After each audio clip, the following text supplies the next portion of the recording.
बुढोमा नमस्कार। आज हामी पाल्पा जिल्लाको ऋषिकेश धाम मन्दिरको चाहिँ दर्शन गर्दैछौँ। यो 22वटा सिँढी छ। 22वटा सिँढीमध्ये अब हामी सिँढी चढ्दैछौँ। यो 12 वर्षमा एकचोटि कालीगण्डकी नदी चाहिँ यो सिँढी नागेर मन्दिरको दर्शन गर्न जानुहुन्छ अरे है। त्यसले गर्दा एकदम यो सिँढी चाहिँ एकदम छ। के भयो भाइ?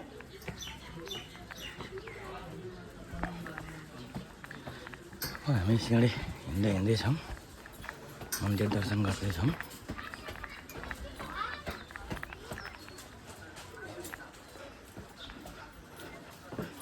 हामी ऋषिकेश मन्दिर नेपालका 4वटा धाममध्ये एउटा धाम घुम्दैछौँ।